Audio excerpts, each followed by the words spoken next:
السلام। हाजी पप्पू वो चिट्ठी से बोल रहा जी। जी बोलो।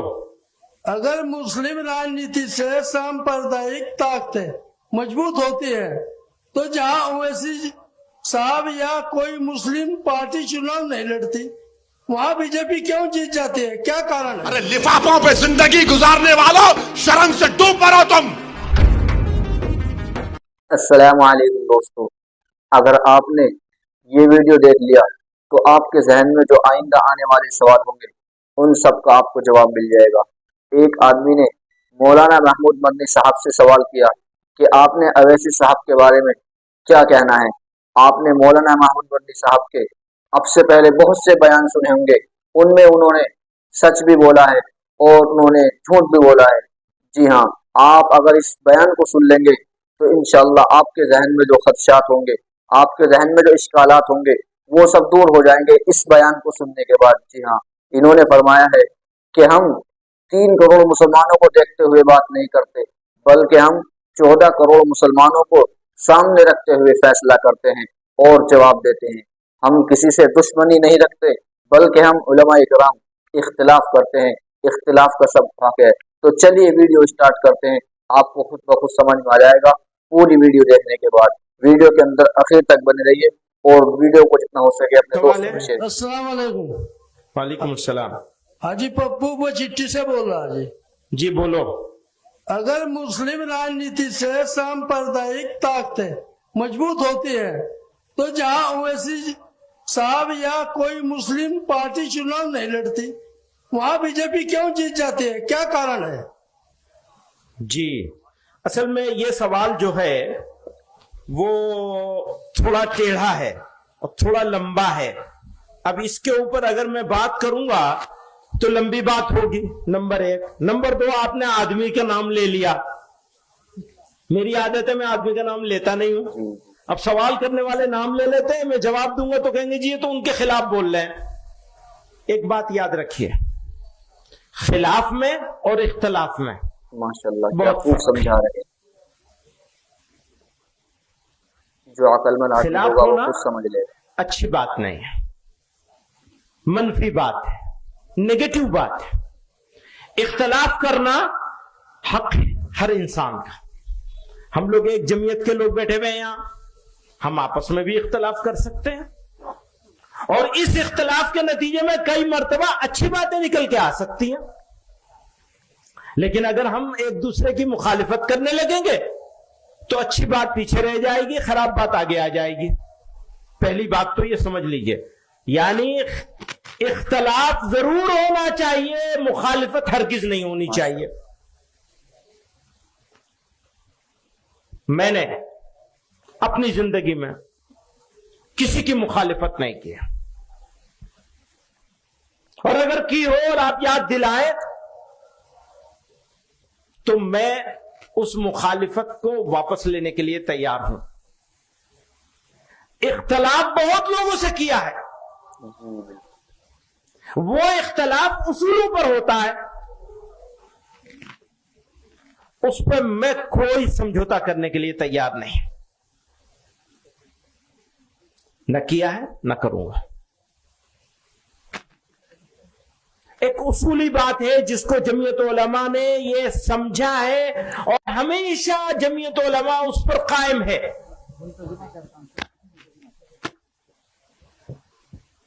आजादी की लड़ाई मिलकर लड़ी गई,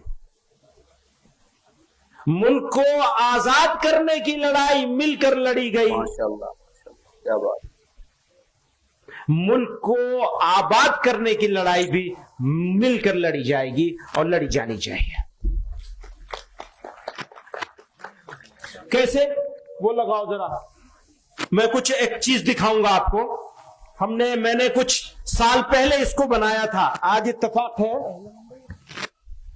भारत में 2019 में मुसलमानों की आबादी, कुल आबादी मुल्क की जो है वो पहले देखिए, ये है कुल आबादी 137 करोड़ लोग हैं जो इस मुल्क में बसते हैं।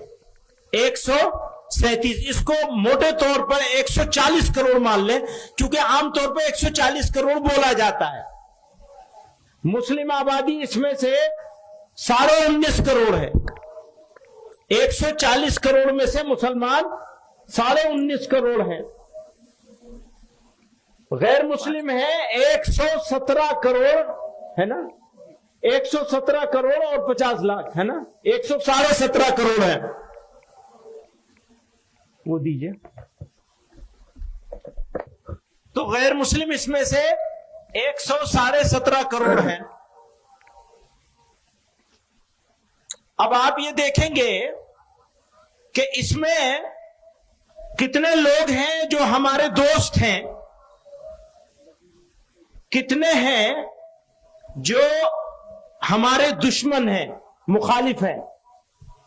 तो दोस्त और दुश्मन ना कहें, बल्कि वो एक ताबीर जो थी वो इसको बदलना था ना यहां। और कितने ऐसे हैं जो खामोश हैं, ना दोस्त है ना दुश्मन है। 3 तरह के लोग हैं मुल्क में बसने वाले लोग। अगले उसमें चलिए स्लाइड में। मेरे हिसाब से आज की तारीख में जो हमारे हमसे इत्तेफाक नहीं रखते, सख्त इख्तलाफ रखते हैं, वो 30% है। और जो इनसे हमारी किसी हद तक हमारे साथ कई चीजों में इत्तेफाक रखते हैं, वो 10% है। पॉलिटिकल वजह से और अलग अलग रीजन से हमारे साथ कारोबार करते हैं, या कुछ मजहबी मामलात हैं जिनकी वजह से, यानी दीगर अकलियतों होने की वजह से ये हमारे 10% हैं। और खामोश लोग जो ना हमारे मुखालिफ हैं ना हमारे मुआफिक हैं, ये 60% हैं।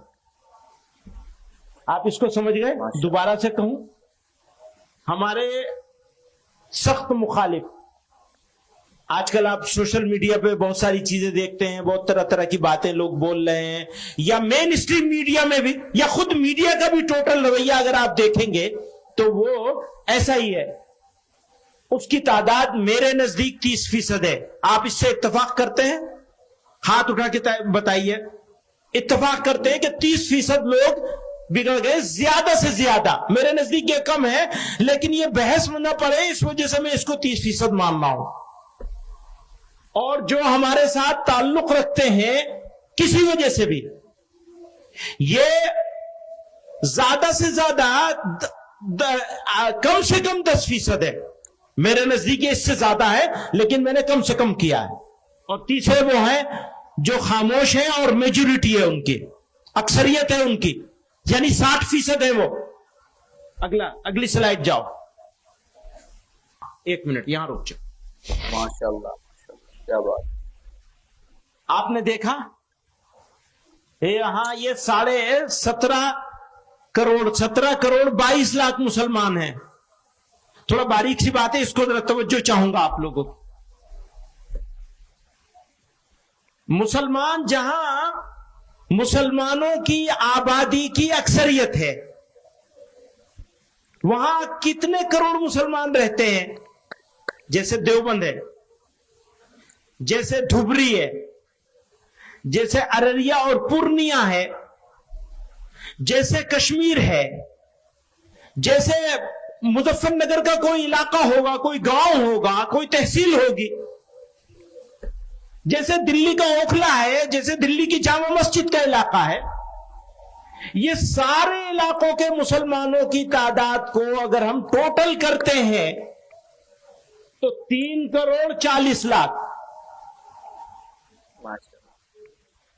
आप समझ रहे हैं? 3 करोड़ 40 लाख मुसलमान ऐसे इलाकों में रहते हैं जहां मुसलमानों की अक्सरियत है। जैसे देवबंद है, हमें यह इत्मीनान है कि अगर हमारे घर का दरवाजा खुला रह जाए तो चोरी तो हो सकती है, आबरू को खतरा नहीं है। चोरी तो हो सकती है, घर छोड़ दिया, कोई बर्तन उठा ले जाएगा, सिलेंडर उठा ले जाएगा।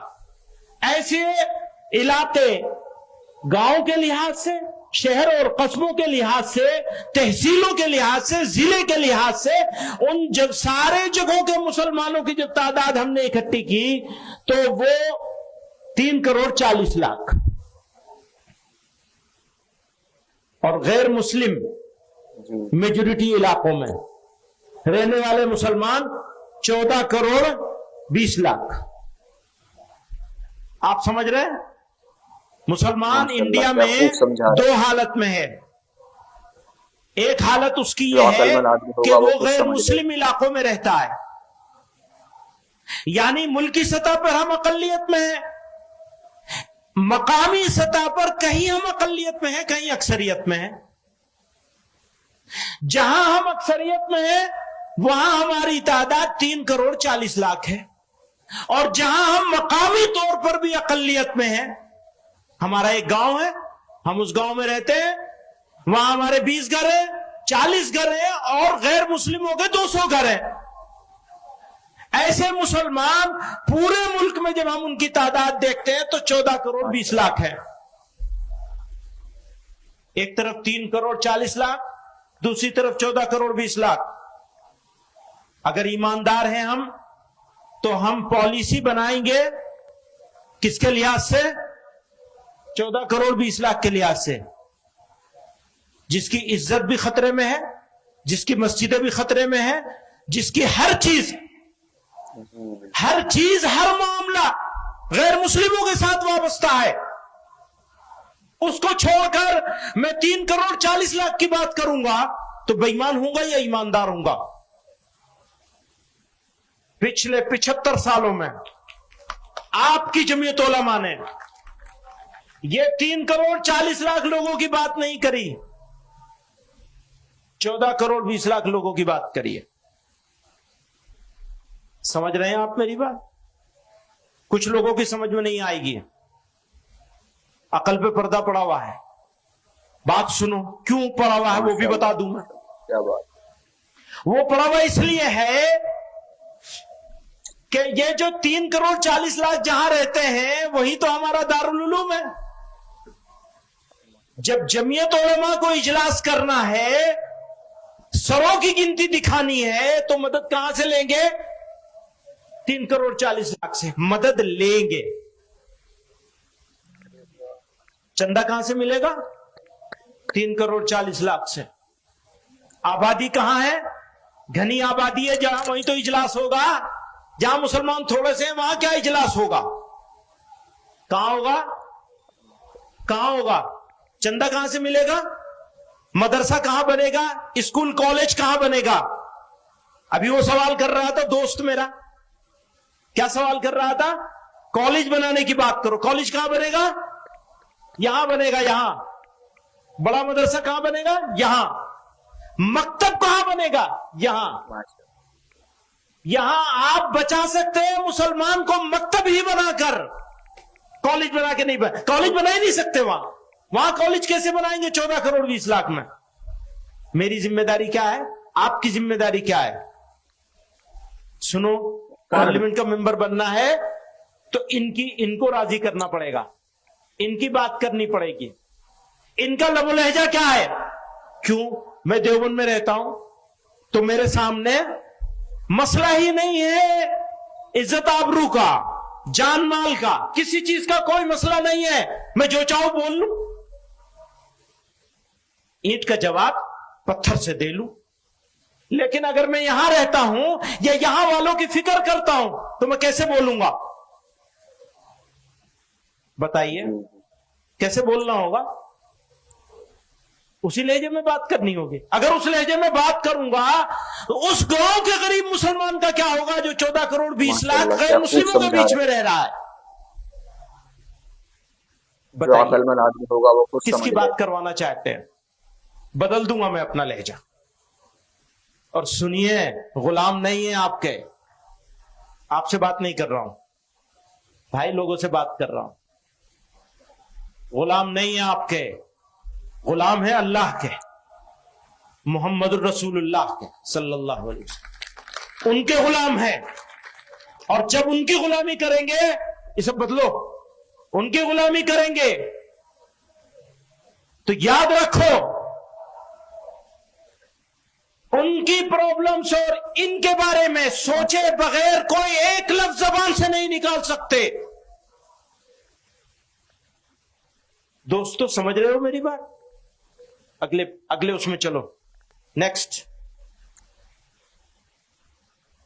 मुसलमानों की 82% आबादी, 17.5% आबादी या 82% आबादी। जमीयत उलमा आज से नहीं, आजादी से पहले भी, आजादी के बाद भी। आजादी से पहले तकसीम वतन की मुखालिफत इसलिए की थी कि 82% मुसलमानों के बारे में सोच रहे थे। आजादी के बाद बिरादरान वतन को साथ लेके चलने की बात हमेशा इसलिए करी कि 82% के बारे में सोचते हैं। हम हैं तो 17.5% के बीच में, यानी रहते हैं देवबंद में, लेकिन सोचते हैं 82% के बारे में, 82% के बारे में सोचते हैं, उनके बारे में सोच के पॉलिसी बनाते हैं।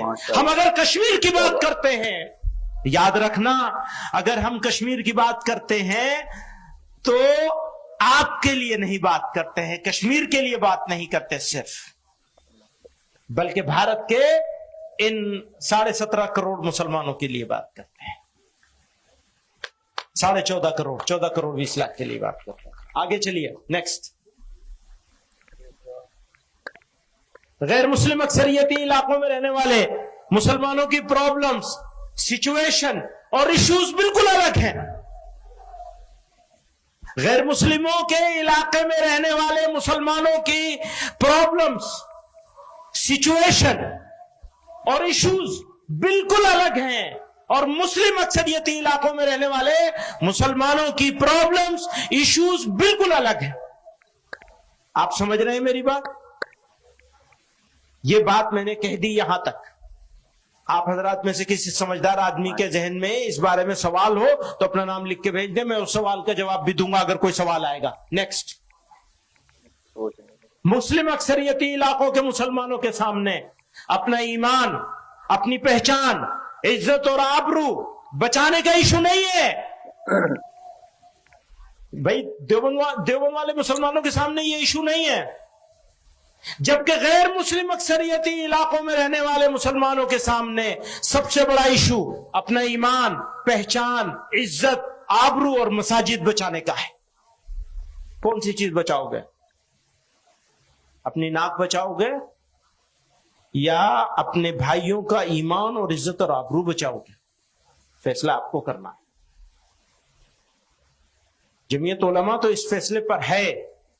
मैं सारे दोस्तों को कहना चाहता हूं, आज के इस इजलास के जरिए से बताया जाए कि किसके लिए काम करना होगा। माशाल्लाह, क्या खूब समझा रहे हैं।